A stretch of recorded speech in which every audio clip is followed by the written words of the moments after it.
बिन जाने ते दोष गुणन को कैसे तजिए गई है। संसार में रहते रहते मेरी क्या भूल हुई है, इसका परिज्ञान जिसे नहीं है वो आगे बढ़ नहीं सकता। एक बात। दूसरी बात, जो भगवान के पास आकर भी भगवान बनने की कला नहीं समझ रहा है वह भी अज्ञानी है। तुझे देवशास्त्र गुरु का आलंबन इसलिए था कि तुझे आत्मा समझ में आए। देवशास्त्र गुरु मिलने के बाद भी तू देवशास्त्र गुरु को के पास ही रहा, आत्मा को जानने के लिए रुचिवंत नहीं हुआ। इसका मतलब तुझे आत्मा की रुचि नहीं है। समझ में आया? यहाँ आत्मानुभव करने के लिए सबसे महत्वपूर्ण क्राइटेरिया रुचि है, और रुचि तभी आती है जब इसे ये विश्वास होता है कि मैं हर जगह पर ठुक पिट गया हूँ। ठुक पिट गया हूँ मतलब क्या? होकर निराश सब जग भर से अब सिद्ध शरण में मैं आया। अर्थात भगवान के शरण में आने का एकमात्र क्राइटेरिया समस्त जगत से अब वो वैताग गया है। समझ में आ रहा है क्या? तो ही जिसको समस्त जगत का वैताग आया है लेकिन भगवान के शरण में नहीं आ रहा है, तो उसको सच्चा वैताग आया नहीं है। समझ में आ रहा है क्या? अगर थक गया है और थक कर अब उसको एक ही सहारा दिख रहा है भगवान, तो फिर वो सच्चा रुचिवंत जीव है। कल हमने 48वीं गाथा देखी प्रवचन सार, और इस गाथा में आचार्य देव हमको बहुत जबरदस्त सीख दे रहे हैं। कह रहे जो अपने एक आत्मद्रव्य को जान रहा है वो 3 लोक को जानने की ताकत रखता है। 3 लोक 3 काल, यही बात थी ना।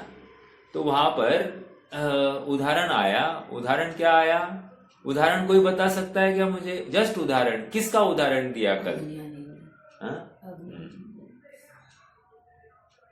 कोई बता सकता है? पढ़कर बताओ फटाफट। क्या उदाहरण दिया?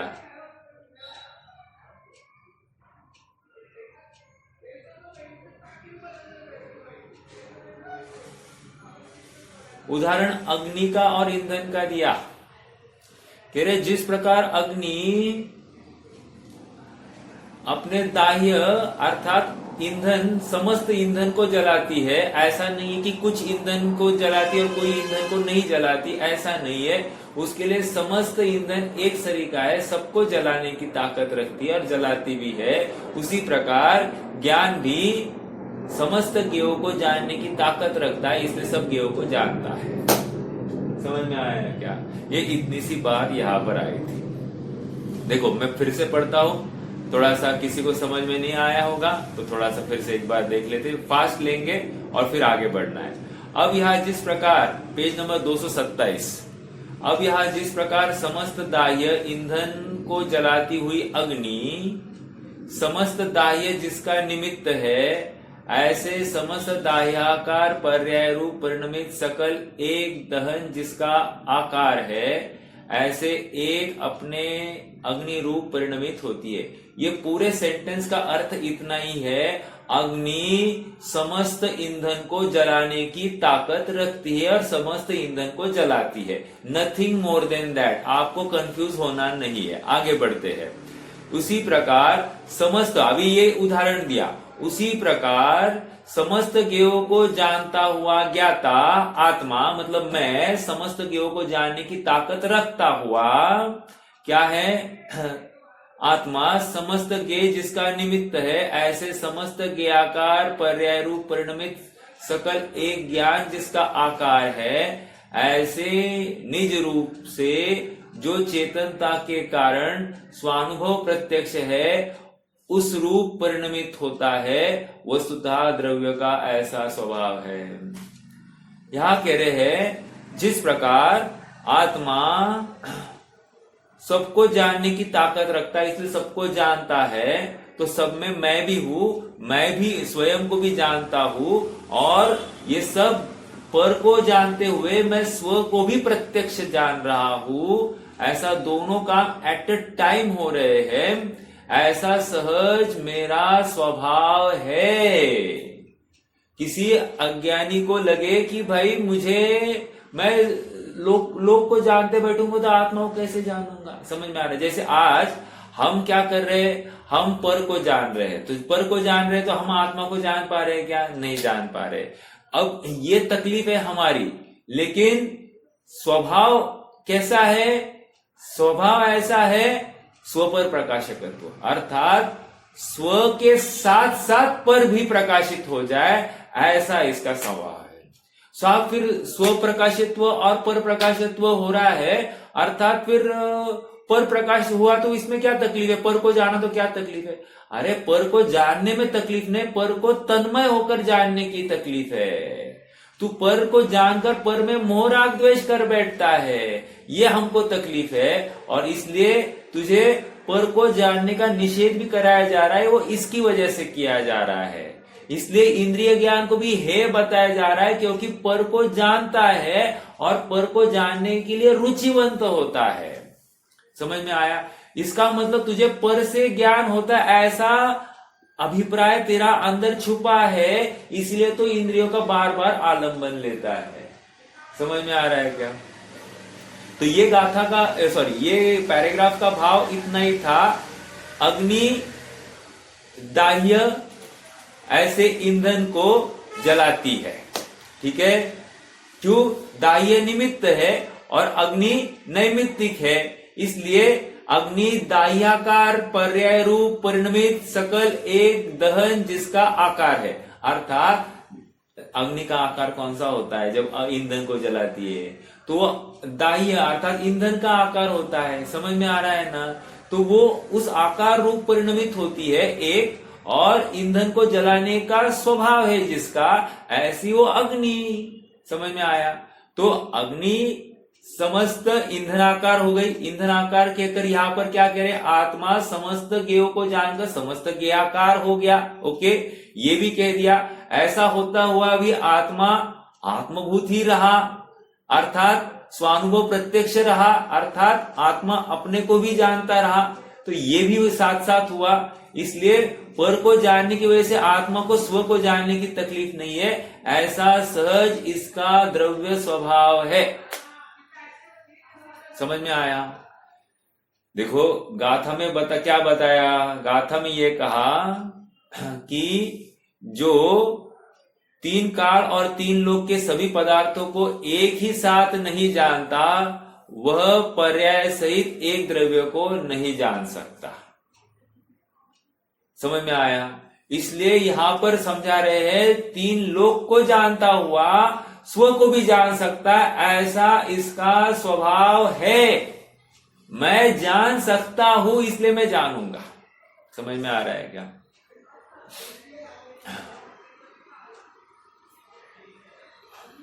क्या कहे अभी?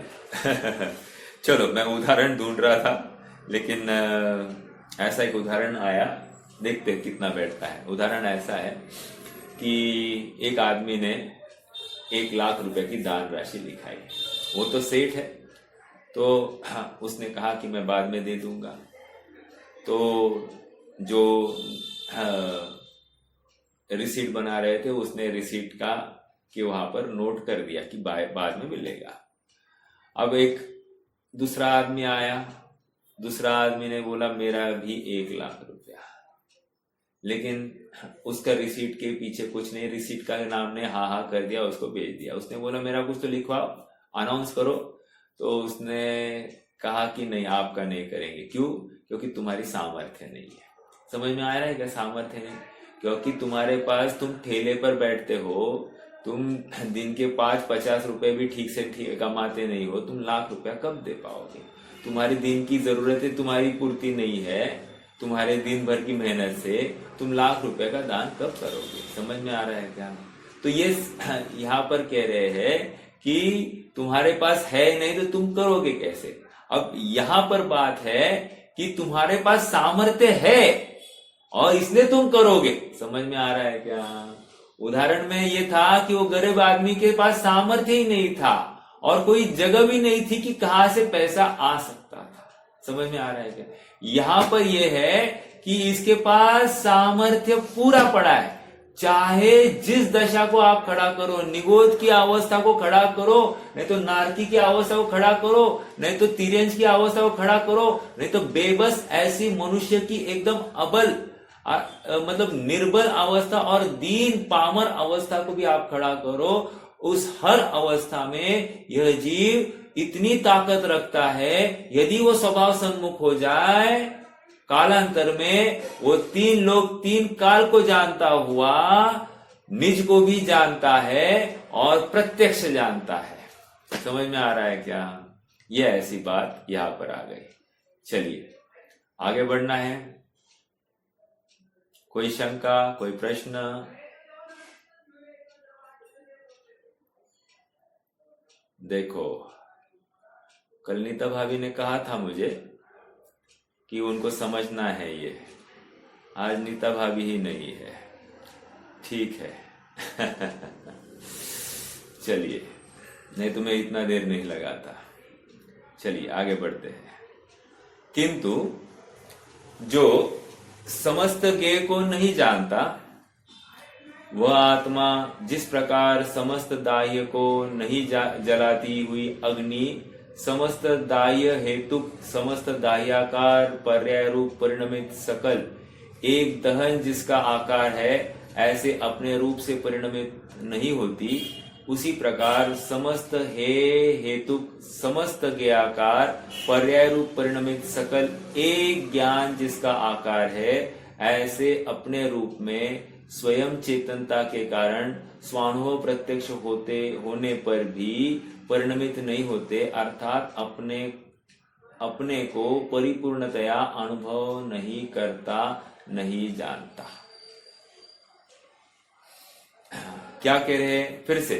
किंतु जो समस्त ज्ञेय को नहीं जानता, अब उल्टी बात कर रहे हैं। ऊपर कह रहे हैं कि अग्नि जिस प्रकार सबको जलाती है, ऐसा स्वभाव है अग्नि का, और अग्नि वो ईंधन आकार ही बन जाती है, वैसे ही आत्मा सभी ज्ञेयों को जानकर ज्ञेयाकार तो बनता है, लेकिन साथ साथ स्व को भी जानता है, प्रत्यक्ष जानता है। ऐसा सहज उसका स्वभाव है। जैसा अग्नि का स्वभाव सबको जलाने का है, वैसे ही आत्मा का सब स्व और पर दोनों को जानने का सहज स्वभाव पड़ा है। अब कह रहे हैं, जो आत्मा ऐसा नहीं जानता स्व और पर को, तो क्या? देखो ऐसा, किंतु समस्त ज्ञेयों को नहीं जानता वह आत्मा जिस प्रकार, अभी फिर से उदाहरण, दाह्य को नहीं जलाती हुई अग्नि समस्त दाह्य हेतु समस्त दाह्याकार पर्याय रूप परिणमित सकल एक दहन जिसका आकार है, ऐसे अपने में परिणमित नहीं होती। अर्थात अग्नि ने उस दाह्य के आकार रूप या उस दाह्य को जलाया नहीं, तो दाह्याकार रूप परिणमित नहीं हुई। इतनी सी बात है। तो कह रहे हैं कि अगर उसने नहीं जलाया, तो कह रहे अग्नि दाह्य रूप नहीं परिणमित हुई है। समझ में आया? ऐसे अपने रूप में परिणमित नहीं होती, अर्थात वो अपने अग्नि ने अपने स्वभाव रूप परिणमित नहीं हुआ है। अगर अग्नि ने ईंधन को जलाया नहीं है, एग्जाम्पल क्या है, अगर अग्नि ने ईंधन को जलाया नहीं है, तो अग्नि ने अपने स्वभाव रूप परिणमन नहीं किया। इन शॉर्ट मैं बता रहा हूं, एकदम क्लियर, बहुत मुश्किल, मतलब कठोर, मतलब क्लिष्ट भाषा का प्रयोग है। सरल भाषा में बता रहा हूं। अग्नि ने यदि ईंधन को नहीं जलाया, तो अग्नि ने अपने स्वभाव रूप परिणमन नहीं किया। ओके, उसी प्रकार आत्मा ने यदि तीन लोक तीन काल के ज्ञेयों को नहीं जाना और साथ साथ स्व को भी नहीं जाना, तो उसने स्वभाव रूप परिणमन नहीं किया। या थोड़ी सी अलग बात है। उसी प्रकार समस्त ज्ञेय हेतुक समस्त ज्ञेयाकार, मतलब ज्ञेय हेतुक मतलब ज्ञेय होने योग्य। क्या है ज्ञेय होने योग्य? ज्ञेय होने योग्य क्या क्या है? बोलिए, चलिए बता फटाफट। ज्ञेय हेतु क्या क्या है? Very good, very good, very good. चलो, बहुत अच्छा, अटेंशन, बिल्कुल, बहुत अच्छा। तो उसी प्रकार समस्त ज्ञेय हेतुक समस्त ज्ञेयाकार पर्याय रूप परिणमित सकल एक ज्ञान जिसका आकार है, अर्थात एक ज्ञान में समस्त ज्ञेय वहां पर विद्यमान है, तिष्ठ रहे हैं, जिसका आकार है ऐसे अपने रूप में, मेरा आत्मा अपने रूप में स्वयं चेतनता के कारण, अर्थात ये ताकत रखता है सबको जानने की, स्वयं अपनी चेतनता के कारण। कहीं बाहर से उसना मतलब किराए पर उसने लाया नहीं है ये स्वभाव सामर्थ्य, ये थोड़ी देर के लिए मुझे देना। अपन रहता है ना कि किसी को हमको किसी दूर की चीज देखनी है, तो एक हमको टेलीस्कोप या कुछ लगता है तो किसी का किराए पर ले आते हैं और फिर देखते हैं। यहाँ पर ऐसा नहीं है, किसी का किराए पर लाना नहीं है, अपनी स्वयं की वो चेतन सामर्थ्य है। स्वयं चेतनता के कारण स्वानुभव प्रत्यक्ष होने पर भी परिणमित नहीं होता, अर्थात अपने को परिपूर्णतया अनुभव नहीं करता, नहीं जानता। क्या कह रहे हैं? अगर अपने स्वभाव रूप परिणमित नहीं हुआ तो आप मतलब 3 लोक 3 काल को नहीं जाना, तो अपने को भी नहीं जाना, परिपूर्णतया नहीं जाना। परिपूर्णतया नहीं जाना मतलब क्या? जिस दिन वो 3 लोक 3 काल को जानेगा, उसी दिन अपने को भी त्रिकाल की अपनी सारी अनंत अवस्थाओं को वो जानेगा। ठीक है, तब तक नहीं जानेगा। अर्थात यहाँ पर केवल ज्ञान की अपेक्षा कथन है, यहाँ पर ज्ञानी की अपेक्षा कथन नहीं समझना। ज्ञानी तो क्या है, चौथे गुणस्थान में उसने सबको जान लिया, ऐसा कहा जाता है। लेकिन यहाँ पर 13वें गुणस्थान के पहले उसने स्व को भी नहीं जाना, ऐसा कहा है। समझ में आ रहा है क्या? भाषा इस प्रकार की। आगे चलो, आगे बढ़े। इस प्रकार यह फलित होता है कि जो सबको नहीं जानता वह अपने आत्मा को भी नहीं जानता। यह एक प्रश्न हो सकता है कि इन्हीं सब में से एक कोई भी जीव द्रव्य ज्ञाता है, ऐसा कहकर यहाँ क्या कहना चाहते हैं? क्या सभी जीव द्रव्य ज्ञाता नहीं है? अरे भाई, उत्तर, अरे भाई, ज्ञाता तो सभी जीव है, किंतु सभी जीव द्रव्य ज्ञेय भी है। अब जब एक जीव द्रव्य जानने का काम करता है, जानता है, सभी को जानता है, तब वह अकेला स्वयं ज्ञाता होता है।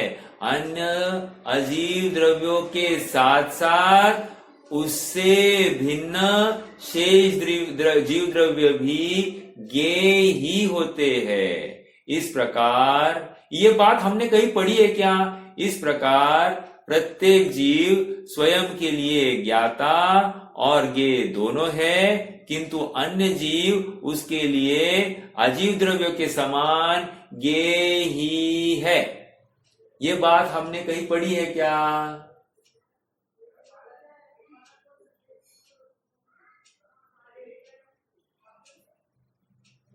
एनीबॉडी कहीं पढ़ी है?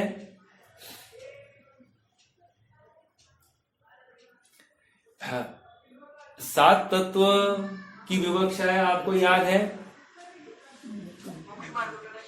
हाँ, मोक्ष में प्रकाशक तो है ही। 7 तत्वों की विवक्षा याद है कि 4 विवक्षा 4। 7 तत्व में जीव तत्व किसको कहा, अजीव तत्व किसको कहा, याद है?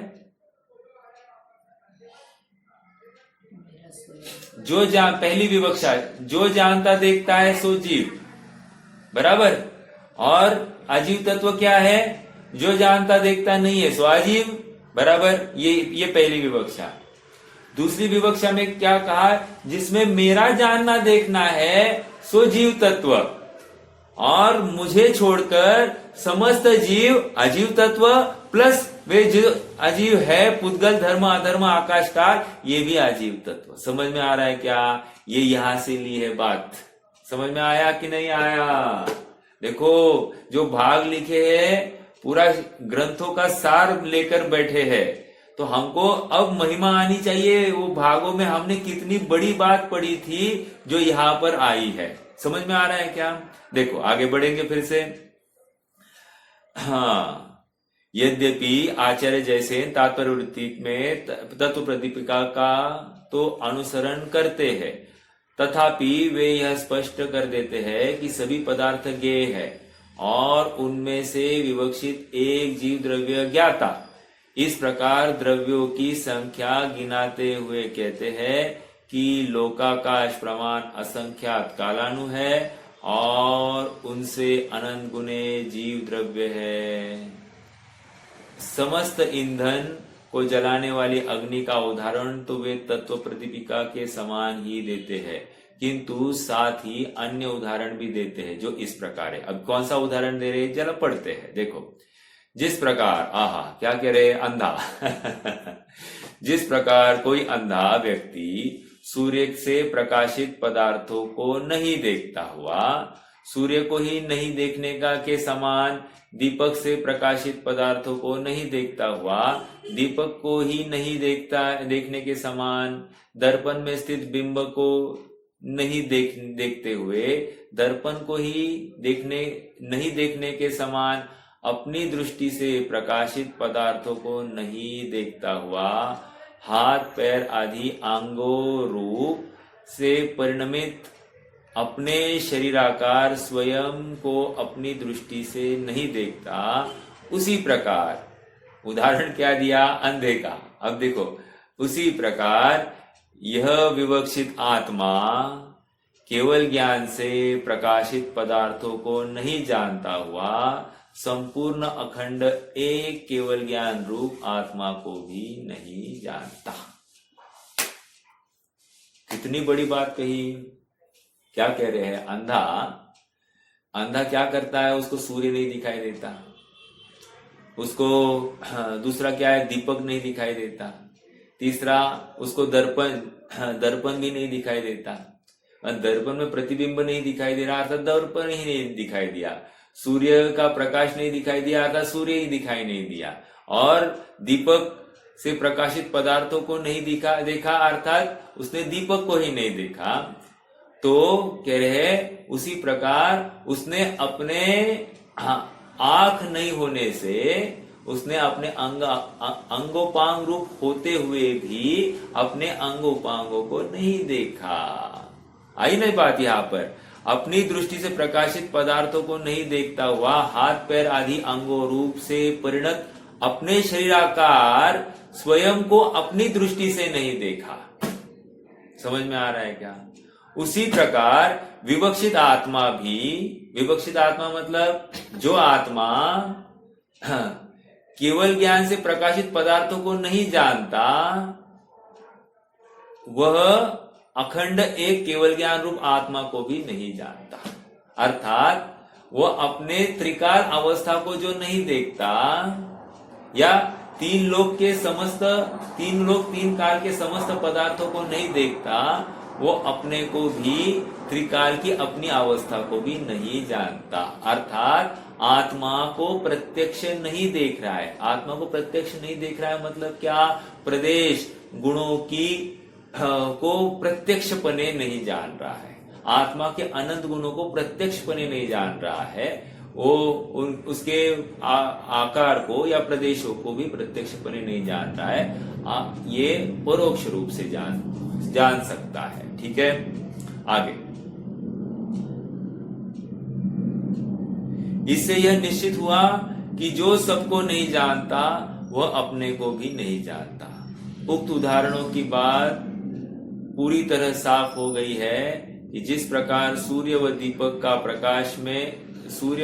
के प्रकाश में और दर्पण में प्रकाशित पदार्थों को नहीं जानने वाला अंधा व्यक्ति सूर्य, दीपक और दर्पण को भी नहीं जानता, उसी प्रकार अतीन्द्रिय ज्ञान केवल ज्ञान में प्रतिबिंबित पदार्थों को नहीं जानने वाला आत्मा अतीन्द्रिय केवल ज्ञान और केवल ज्ञानी आत्मा को भी नहीं जानता।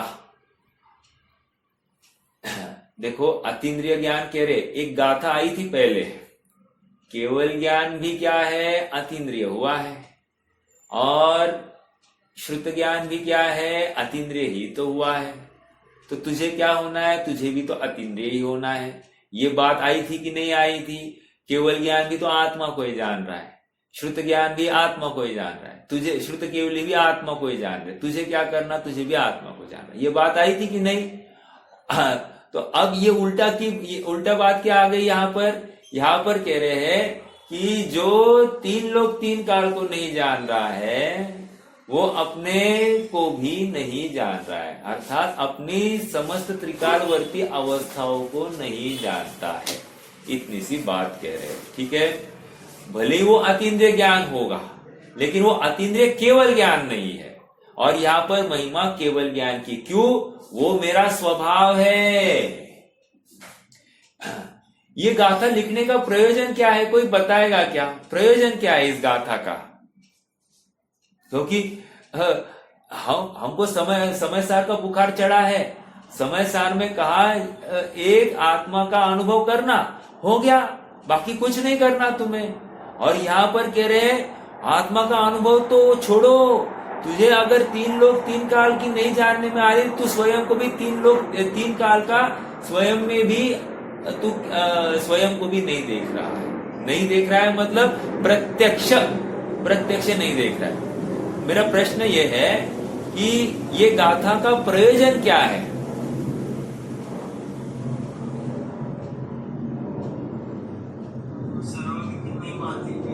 सर्वज्ञ की महिमा आती है, ठीक है।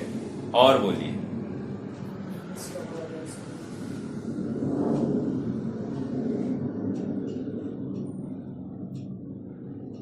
बस इतना ही है। ये गाथा का प्रयोजन क्या है? जस्ट लॉजिकली विचार करना।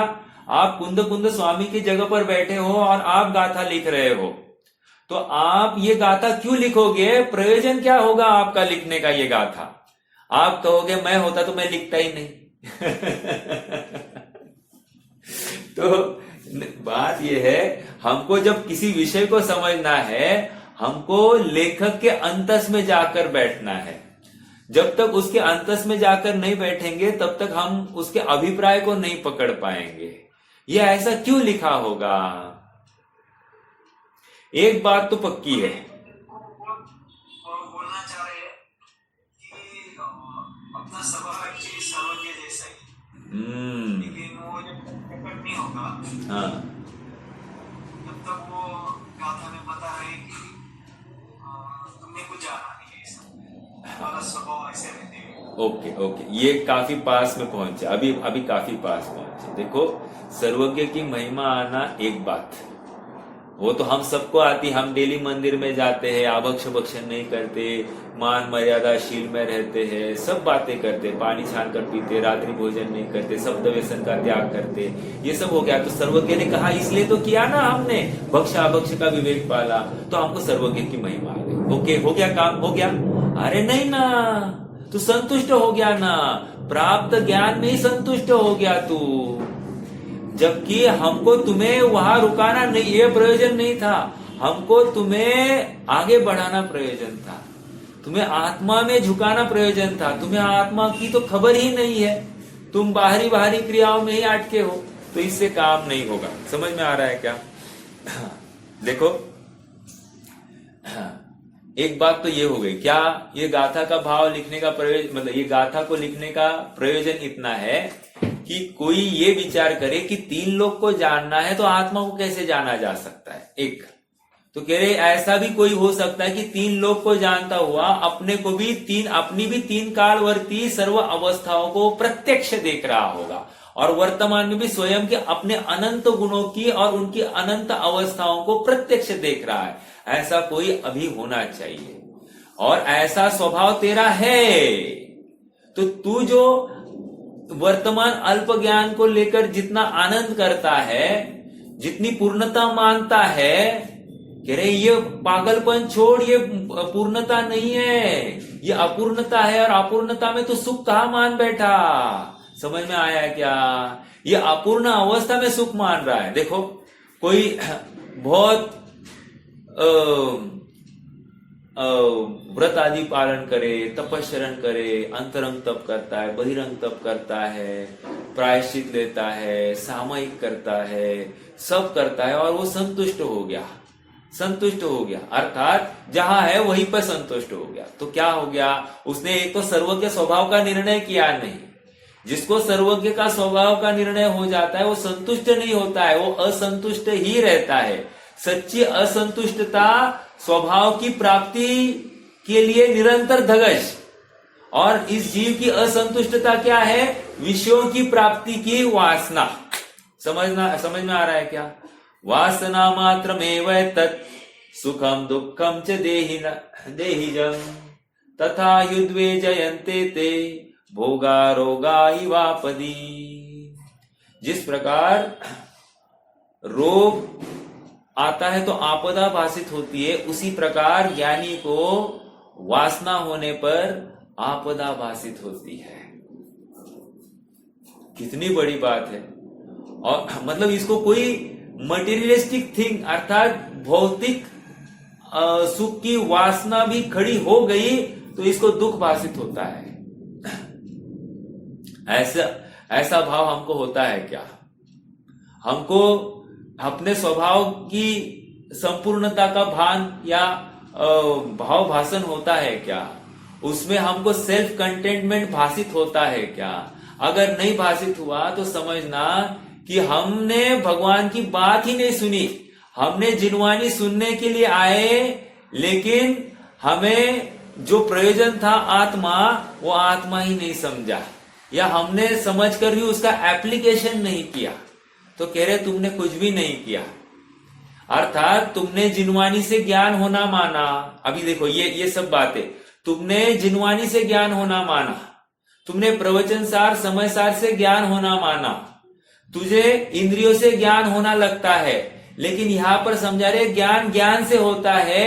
ज्ञान है इसलिए समय सार प्रवचन सार इंद्रिया से जाना जा रहा है। समझ में आ रहा है क्या? आत्मानी शंका करे आत्मा पोते आप, अपन ही अपनी शंका कर रहे हैं कि मैं पर से जानता हूं, प्रकाश है होगा तो ही मैं पढ़ पाऊंगा, आंखें होगी तो ही मैं देख पाऊंगा, इंद्रिया होगी तो ही मैं सब जान पाऊंगा। ये सब इसका भ्रम है। और कोई पढ़ाने वाला हो तो मैं समझ पाऊंगा, ये भ्रम है। समझ में आ रहा है क्या? हमको किसी ने पढ़ाया नहीं तो हम कैसे समझ लेंगे? अरे तू समझ का पिंड है, वारंवार स्वयं की महिमा ला कि तुझे कोई समझाने में समर्थ नहीं है, तू स्वयं समझ का पिंड है। आत्मैव गुरुरात्मनो, तू ही तेरा गुरु बन जा। किसी दूसरे की आवश्यकता नहीं है। क्या है वो? हाँ बोलिए ना।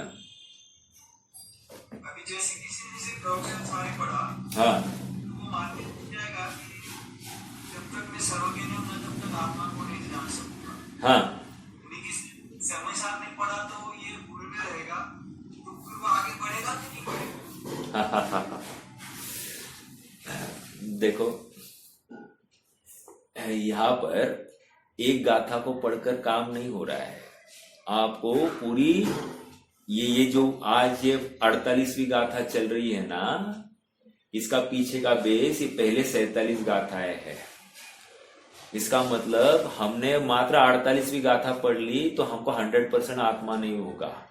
हमारे अभिप्राय में पूर्व की 47 गाथाएं बैठी है, उसके बिना हम 48 गाथा पढ़ ही नहीं सकते। समझ में आया? जिस प्रकार 10th में बैठा हुआ बच्चा, उसका अपेक्षित है कि वो पहले से 9th क्लास का सारे अभ्यासक्रम को ज्ञात रखता होगा, अर्थात उसको जानकारी होगी। ऐसा होगा ही नहीं कि उसको जानकारी नहीं है पहले से 9वीं की और डायरेक्टली 10th में बैठा है। समझ में आ रहा है क्या? तो इन शॉर्ट यहां पर यह समझाना है कि वो प्रवचन सार के माध्यम से भी आत्मा जान सकता है। क्यों? कैसे जान सकता है? कोई बताएगा? प्रवचन सार के माध्यम से आत्मानुभव करना है। हमको समय सार मालूम ही नहीं है, हमको समय प्रवचन सार से हमको हमारा काम करना है। बताओ कैसे हो सकता है? प्रश्न है, बहुत अच्छा प्रश्न है। चलिए बोलिए। इसके माध्यम से तो उसको स्वभाव का तो निर्णय कर सकता है। हाँ तो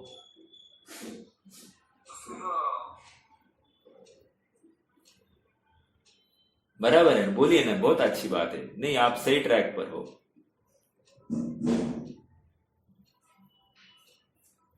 हर गाथा में तो केवली स्वभाव का महिमा आ रही है, तो जैसा केवली भगवान का स्वभाव है वैसा ही मेरा स्वभाव है।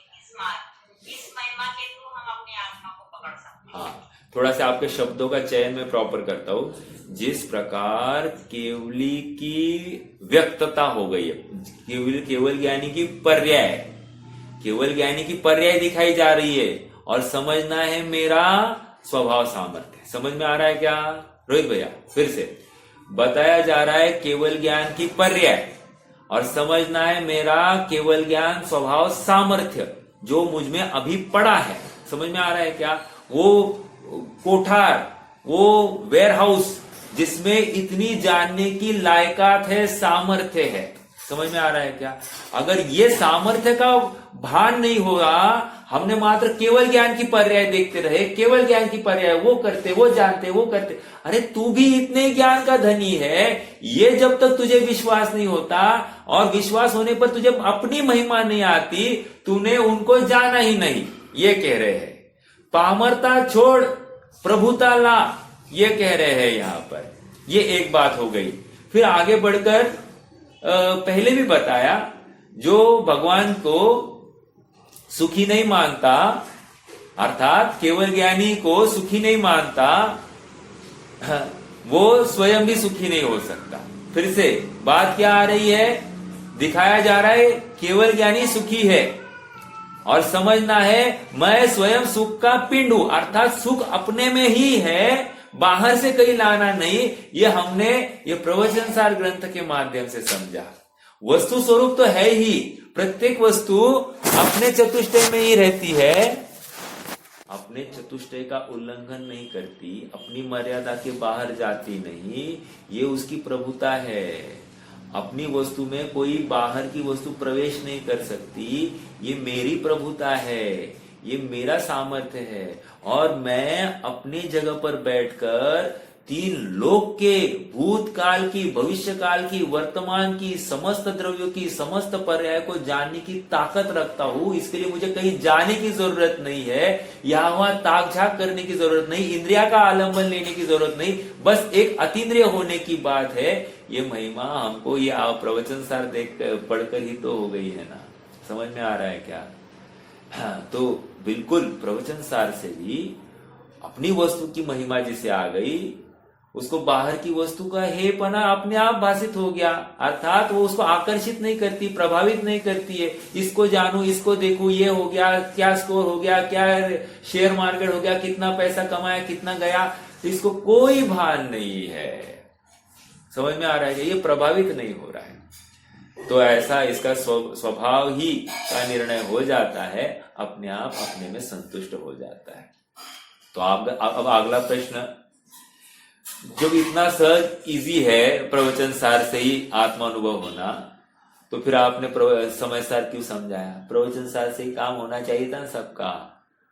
अरे ऐसा नहीं है भाई, बात यह है तू नहीं ना कर रहा है प्रवचन सार से अपना काम तभी तो तुझे अब समय सार दिखाया जा रहा है। और इजी बात समझ में आ रहा है क्या? अर्थात विभिन्न रुचियां ही लोका, और हर जीव की समझने की या आगे बढ़ने की पात्रता अलग अलग होती है। तो कोई समय सार से प्रभावित होता है, कोई प्रवचन सार से प्रभावित होता है, कोई मात्र एक मात्र मुनि दशा देखकर प्रभावित हो सकता है। हुआ था कि नहीं? चंद्रप्रभ भगवान का पूर्व भव, वो अपनी पत्नी का भी वियोग सह नहीं पाता था, इसलिए अपने ससुराल में पत्नी के साथ जा रहा था, और जंगल में एकमात्र मुनिराज की एक मुद्रा देख ली, ध्यानस्थ अवस्था की, और देखते ही रह गया। साले साहब ने बोला, क्या जीजा जी दीक्षित होना है क्या? हाँ दीक्षित होना है, आप करके दिखाओ, आपने किया तो मैं भी करूंगा। और ये हो गया कितनी बड़ी बात। तो अब इसको कौन सा भान हुआ होगा? अर्थात उसने मुनिराज को देखकर वस्तु स्वरूप देख लिया, अरे इनको किसी भी चीज की जरूरत नहीं है, ये स्वयं पूर्ण अपने को देख रहे हैं, शरीर से भी पृथक देख रहे होंगे। एक उनकी वो ध्यानस्थ मुद्रा को देखकर नक्की कर दिया। समझ में आ रहा है क्या? ऐसा हो सकता है क्या? अरे ऐसा तो हुआ ही, उदाहरण है हमारे सामने, बिल्कुल होता है, हुआ ही है। देखो, वैराग्य आने का परिचायक है। वैराग्य मतलब कोई अपशकुन है ऐसा नहीं। समझ में आ रहा है क्या? अज्ञानी चाहता है मैं धर्म करके धर्म के फल में मुझे अनुकूलता मेरी बनी रहे, और ज्ञानी जानता है धर्म करने से अनुकूलता नहीं बनी रहती, सारे संयोग अपने से बिछड़ने वाले हैं, इस कीमत पर ही वो धर्म में प्रवृत्त करता है। समझ में आ रहा है क्या? बहुत बड़ी बात है, सच्ची समझ रखना बड़ी बात है। वस्तु स्वरूप जैसा है उसे स्वीकार करना बड़ी बात है। क्रमबद्धता का निर्णय हुआ है ये प्रवचन सार के माध्यम से। 3 लोग 3 काल की अवस्थाओं को जान रहे, अर्थात क्रमबद्धता ख्याल में आ गई है। मेरे कर्तृत्व का भार उतर गया। ये भूत जो चल रहा था, मैं ये करूं, मैं ये करूं, इतना कमाऊं, उतना कमाऊं, बच्चे का देखूं, पत्नी का देखूं, अपने शरीर को ठीक करूं, सारा भार खत्म। इतना पैसा होगा तो मैं सुखी, इतना पैसा नहीं है तो मैं दुखी, इतना सोना होगा तो मैं सुखी, नहीं तो मैं दुखी, सोने का भाव बढ़ गया तो मैं दुखी, घी कम नहीं मिल रहा है तो मैं दुखी, खाने को कम मिला तो दुखी, मीठा नहीं मिला तो दुखी। अरे ये कहां से लाया? कुछ जरूरत नहीं है तुझे। ये सब यहां से समझा रहे ना। समझ में आ रहा है क्या? बहुत बड़ी बात आई। चलिए, कोई बात नहीं, गंभीर चर्चा है, इसको हल्के में नहीं लेना, क्योंकि जो प्रयोजन हमको इस स्वाध्याय का होना है, प्रयोजन अपने आत्मा की प्राप्ति, आत्मा की रुचि।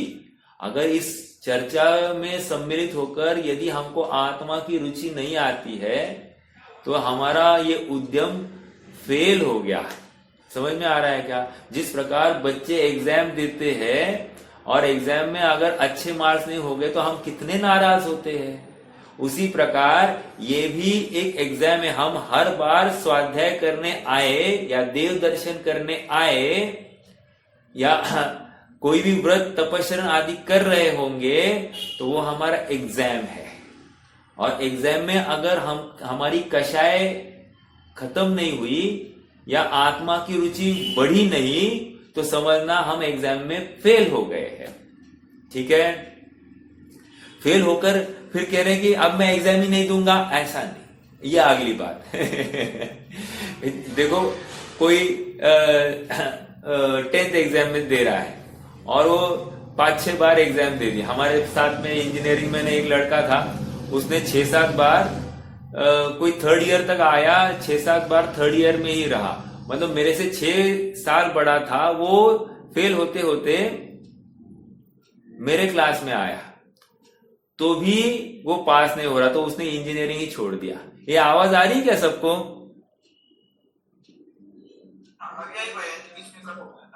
हाँ, ठीक है, कोई विशेष बात तो नहीं आई, ऐसी जनरल बात थी। कहने की बात इतनी है कि अपनी प्रभुता को देखने के लिए ये प्रवचन सार काफी है। जिसको काम करना है इससे काम हो जाएगा। आप देखना, आप बने रहना, 80वीं गाथा तक तो हमारा काम होना ही होना है। वैसे 80वीं गाथा का भाव 34वीं 35वीं गाथा में आ गया था, फिर भी 80वीं गाथा तक तो काम हो जाए, क्योंकि साथ साथ सुख भी जोड़ा जाएगा। अभी तो मात्र ज्ञान ज्ञान ज्ञान ज्ञान ज्ञान बताया जा रहा है, सुख का कोई बात ही नहीं चल रही है। और जबकि ये ज्ञानानंदमयी आत्मा है, तो ज्ञान हो गया तो सुख अपने आप हो जाएगा। हाँ, समझ में आ रहा है क्या? चलिए देखते हैं, आगे पढ़ते हैं थोड़ा सा आगे।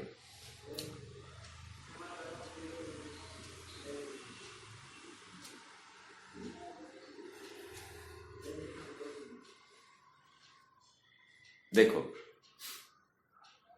वृंदावन दास जी का तो अभी अपन नहीं पढ़ेंगे, 1 मिनट। चलो पढ़ते हैं। आध्यात्मिक सत्पुरुष, नीचे आ जाइए। नीचे मतलब इसी पेज पर 229 पेज पर नीचे आध्यात्मिक सत्पुरुष श्री कान्जी स्वामी इस गाथा का भाव इस प्रकार स्पष्ट करते हैं।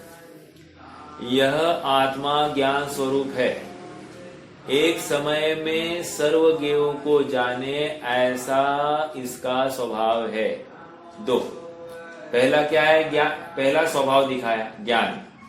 जानना इसका काम। दूसरा स्वभाव क्या कह रहे हैं? एक समय में सबको जाने ऐसी स्वभाव सामर्थ्य। फिर से स्वभाव, ये और एक तो जानना इसका स्वभाव। स्वभाव में तर्क नहीं चलता, क्यों जानता है, कैसे जानता है, कहां से जानता है, कब से जानता है, ये बात नहीं है। जानना इसका स्वभाव है एक। ठीक है, अब अगला प्रश्न, सब कुछ जान सकता है। सब कुछ मतलब सब कुछ, कुछ भी छिपा नहीं। 3 कालवर्ती और 3 लोकवर्ती सब कुछ जान सकता है। ऐसा कैसे जान सकता है, क्यों जान सकता है? क्योंकि इसका स्वभाव ही ऐसा है सब जानने का। ओके, 2 बातें हो गई। ये आगे, यह आत्मा ज्ञान स्वरूप है, एक समय में सर्वज्ञ को जाने ऐसा इसका स्वभाव है। यदि सर्व को नहीं जाने तो इसका पर्याय सहित एक द्रव्य को भी जानना संभव नहीं है। समझ में आया? बहुत इजीली बात रखी है। यदि इसने सबको नहीं जाना तो इसने पर्याय सहित स्वयं को भी नहीं जाना है। एक समय की पूर्ण पर्याय है, उसके सहित द्रव्य को जानना संभव नहीं है। एक समय में पूर्ण जाने वह ज्ञाता है। यदि अनंत पदार्थों को नहीं जानता हो तो वह एक समय की केवल ज्ञान की पर्याय को भी नहीं जानता, इसलिए वह द्रव्य को भी नहीं जानता। गाथार्थ में पर्याय सहित एक द्रव्य कहा है, इसका अर्थ यह केवल ज्ञान पर्याय सहित द्रव्य की बात है। ज्ञाता शब्द जो पहले आया था, तो ज्ञाता मतलब केवल ज्ञान पर्याय से युक्त द्रव्य है। समझ में आ रहा है क्या? अर्थात केवल ज्ञान पर्याय से युक्त द्रव्य ही 3 लोक 3 काल को जानता हुआ स्व को जान सकता है। ठीक है, यहाँ केवल ज्ञान की बात चलती है। एक समय में लोकालोक नहीं जाने तो एक समय में केवल ज्ञान पर्याय सहित द्रव्य को जानना संभव नहीं है। बहुत इजी भाषा में रखी जा रही बात।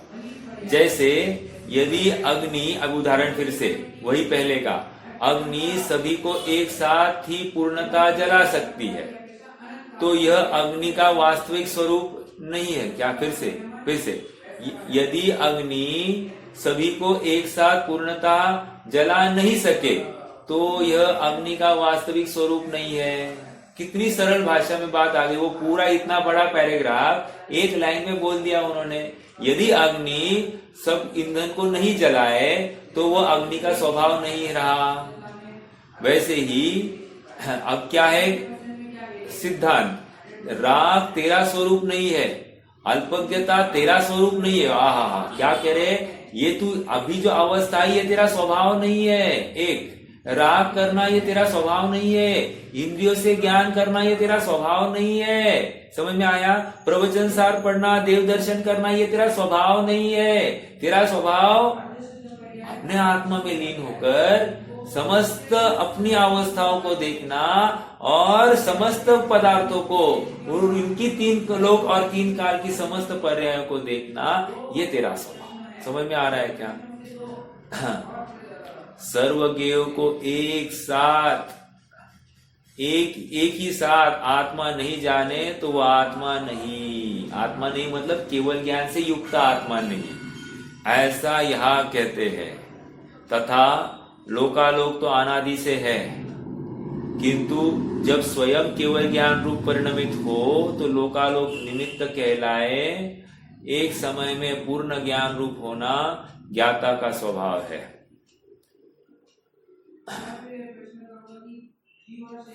आत्मा महासत्य है, ज्ञान महासत्य है और उसकी पर्याय पूर्ण प्रकट होती है, वह भी महासत्य है।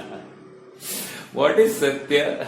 आत्मा महासत्य है एक, उसकी पर्याय क्या है? ज्ञान महासत्य है और उसकी पर्याय पूर्ण प्रकट होती है, वह भी महासत्य है। देखो यहाँ पर ये कह रहे, गाथा नंबर 87 आने वाली आगे, द्रव्य सत, गुण सत, पर्याय सत। समझ में आ रहा है क्या? पर्याय एक समय का सत, द्रव्य और गुण त्रिकाल सत। फिर से बोलूं, द्रव्य और गुण ये त्रिकाल सत है। और पर्याय वो उस समय का सत है। समझ में आ रहा है क्या? इसको आपको याद होगा, हमने तादात्म्यपना देखा था। एक है त्रिकाल तादात्म्य, ज्ञान का और आत्मा का त्रिकाल तादात्म्य है, ओके। और ज्ञान पर्याय का और आत्मा का उस समय का तादात्म्य संबंध है। ये याद है? कितने जनों को याद है? किसी को याद है क्या ये बात? 12वीं 13वीं गाथा के आसपास ये चर्चा की थी, मुझे लगता है। ठीक है, बहुत दिन हो गए, 1 महीने के ऊपर हो गया है वो। क्या आपको पता है हमारा ये प्रवचन सार की चर्चा कब से चालू हुई है? कितने दिन हुए हैं? 48 गाथा है तो 48 दिन तो कम से कम हुए ही है। 2 महीने होने आ गए हैं, हम ये स्वाध्याय में लगे हैं। समझ में आ रहा है क्या? समय कितने तेजी से बढ़ रहा है। कब चालू किया ये भी याद नहीं, अभी अभी किया ऐसा लग रहा है, लेकिन अभी अभी किया हुआ सब भूल गए, विस्मरण हो गए। ऐसा मेरा छद्मस्त ज्ञान, ये हीन ज्ञान, और ये मेरा स्वभाव नहीं है। याद कर करके कहना ये मेरा स्वभाव ही नहीं है। मेरा स्वभाव बिना याद किए मात्र ज्ञान से जानना, इतना ही है। समझ में आ रहा है क्या? इसलिए कदाचित वर्तमान में हमको याद नहीं आता होगा तो गिल्टी फीलिंग होता होगा। तो गिल्टी फीलिंग होने का कोई कारण नहीं है, क्योंकि ये मेरा स्वभाव ही नहीं है।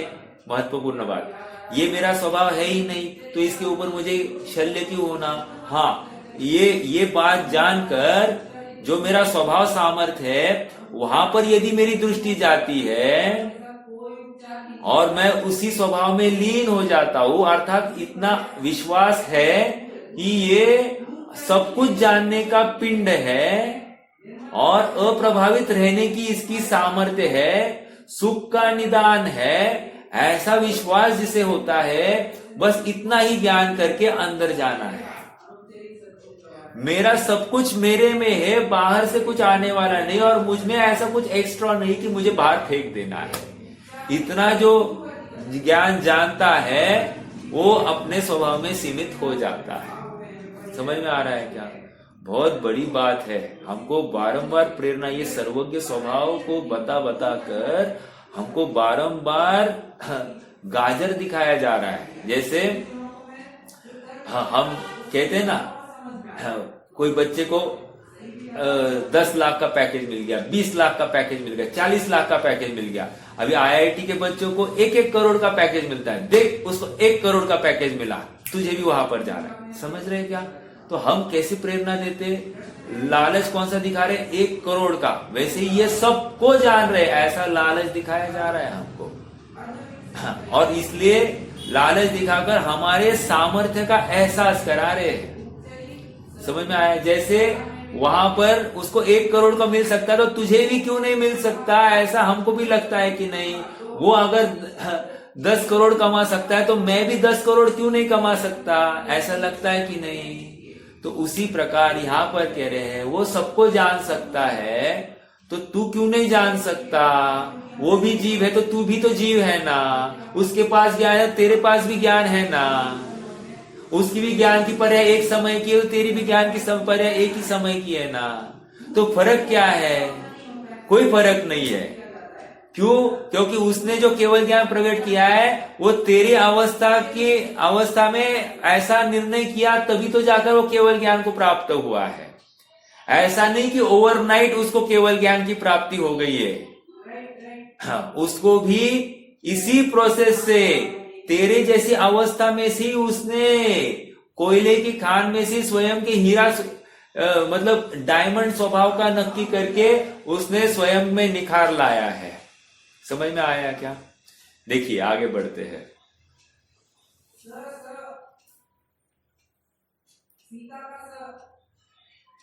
आत्मा महासत्य है, उसका ज्ञान महासत्य, और उसकी पर्याय पूर्ण प्रकट होती है, वह भी महासत्य। स्वयं लोकालोक को जाने ऐसा है, अपूर्ण रहे यह उसका वास्तविक स्वरूप नहीं। यदि एक समय में अनंत पदार्थों को नहीं जाने तो अपनी एक समय की केवल ज्ञान की पर्याय को नहीं जानने पर वह द्रव्य को नहीं जानता।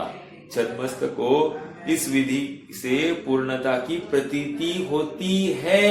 देखो महत्वपूर्ण इस गाथा का प्रयोजन, इस विधि से पूर्णता की प्रतीति होती है, अर्थात मैं हूं स्वयं पूर्ण अपने में।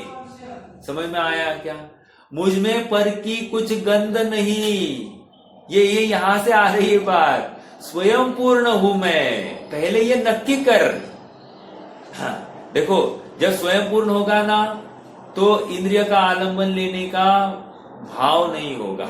अर्थात इसको देखूं, इसको चखूं, उसको जानूं, वो मेरे बारे में अच्छा कहे, मेरे बारे में कोई बुरा ना कहे, ऐसा जानने के लिए ये प्रेरित नहीं होगा। समझ में आ रहा है क्या? तो ये सब को कब हो रहा है?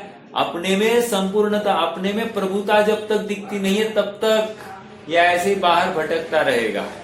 निज को भूल बहुत दुख पाए, अब ना देर लगाओ, दुष्टों से बच पितु ग्रह आकर, कन्या जो हर्षाए, पितु भी उसको धूम धाम से निज घर में पहुंचाए। क्या बात समझ में आ रही है? क्या हो रही है? देखो मैं आपको ये पूरा भाव समझाता हूं। क्या है? दुष्टों से बच पितु ग्रह आकर, कन्या जो हर्षाए। मतलब क्या? एक लड़की एक दिन रास्ते से जा रही थी तो ऐसा योग हुआ कि थोड़े से मवाली बच्चे थे, उन्होंने उसको घेर लिया और उसको भय हुआ, अपने शील का डर हुआ, तो बहुत भयभीत हो गई थी और वो ऐसे ही भाव कर रही थी कि कोई आए और मुझे बचाए। उतने में वो अपने पापा को आते हुए देख रही है। बस पापा को आते देखकर उसके क्या हो गया, जान में जान आ गई। वो जो भागते गई और अपने पापा से लिपट गई और कहा पापा पापा। तो पापा ने उसको महफूज अपने घर पर ले आए। अब पिता विचार कर रहा है कितने दिन ये टंटा चलेगा। ये हर रोज आए दिन बाहर जाएगी और कोई ना कोई उसके ऊपर बुरी नजर डालेगा और मैं कब तक ये ऐसा उसको बचाते रहूंगा और मैं हर बार थोड़ी ना बचा सकता हूं। तो क्या किया जाए? तो कह रहे अब इसकी शादी करने का समय आ गया है, अर्थात इसकी शादी की जाए। पितु भी उसको धूम धाम से निज घर में पहुंचाए। निज घर अर्थात पति का घर। ये बाप का घर तेरा हमेशा का घर नहीं है। वैसे ही ये देव शास्त्र गुरु, ये घर तेरा हमेशा का घर नहीं है। तुझे ये देव शास्त्र गुरु करे, तू कितने दिन मेरे पास आकर गिड़गिड़ाएगा और मेरी पनाह लेगा। अब मेरे से तू संभाला नहीं जाता, एक काम कर, तू अपने घर चला जा। पितु भी उसको धूम धाम से निज घर में पहुंचाए। अपना घर अर्थात मेरा शुद्धा। समझ में आ रहा है क्या? कितनी बड़ी बात है ये। देखो ये छंद और उसका भाव कितना आनंदकारी बात है। तो ये कह रहे कि कितने दिन तुझे अभी ये पराश्रित तुझे इंद्रियों का आलंबन करना, जिनवाणी सुनना, देव दर्शन करना, ये कब तक चलेगा? अब बस हो जाओ। तुझे अपने स्वभाव की महिमा क्यों नहीं आ रही? हमारे पास देखकर, हमारी बात सुनकर तुझे महिमा क्यों नहीं आ रही है? नहीं आ रही अर्थात तुझे आत्मा अच्छा लगा नहीं है। तू बस देखम देखी आगे बढ़ा है और थोड़ी बहुत धर्म क्रिया में सुख की कल्पना या इससे मैं सुखी होऊंगा या यही धर्म है, ऐसा भ्रम पाले हुए है। लेकिन धर्म धर्मी के आश्रय से होता है, दूसरे धर्मी के आश्रय से नहीं होता, निज धर्मी के आश्रय से होता है। ये तुझे विश्वास लाना पड़ेगा। समझ में आ रहा है क्या?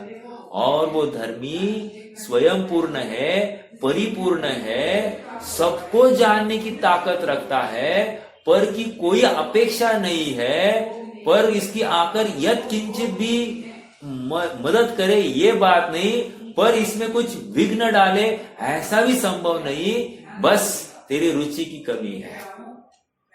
समझ में आ रहा है क्या? देखो कल परसों भी मैंने एक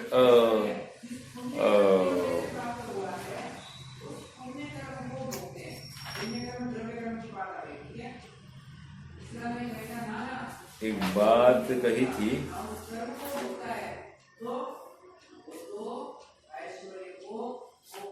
जो शीशे को पत्थर से तोड़े, जो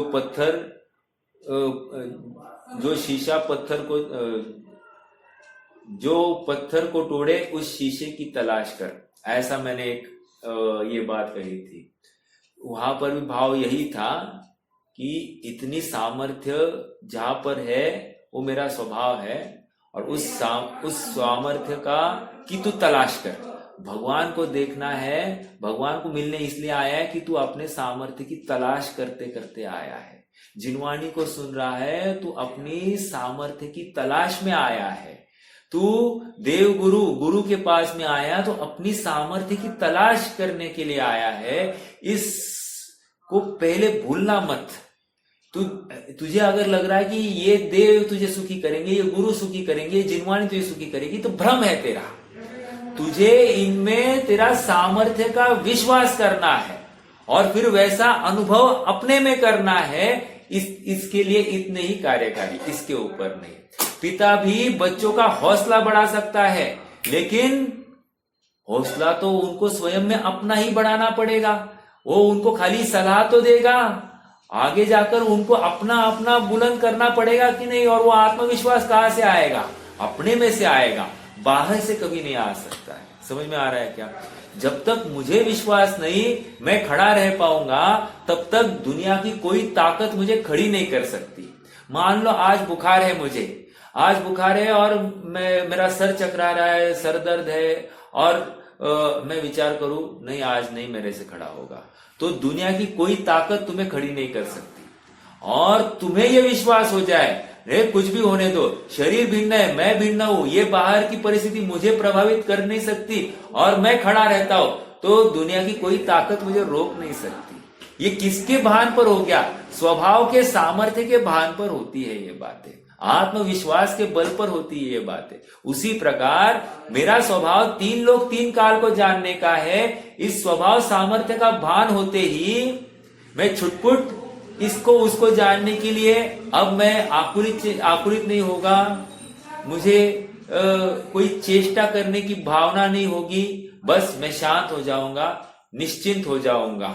जो मैं जानता हूं उतना मैं जानने की सामर्थ्य रखता हूं। एक बात, ये वर्तमान पर्याय की बात, लेकिन ये कोई मेरा स्वभाव नहीं। मेरा स्वभाव तो जानना है, और जब मैं जानन स्वभाव में अंदर डूब जाता हूं, उसकी सामर्थ्य का विश्वास रखता हूं, त्रिकाल और 3 का लोकवर्ती सबको जानने की लायकात वाला हूं, ये मुझे नक्की होता है, तो अपने आप अपने अंदर में मैं समा जाता हूं।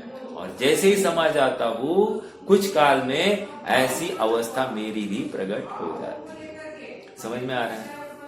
चलिए, आज का समय हो गया है। कोई प्रश्न है तो रख सकते हैं, नहीं तो फिर जिनवानी।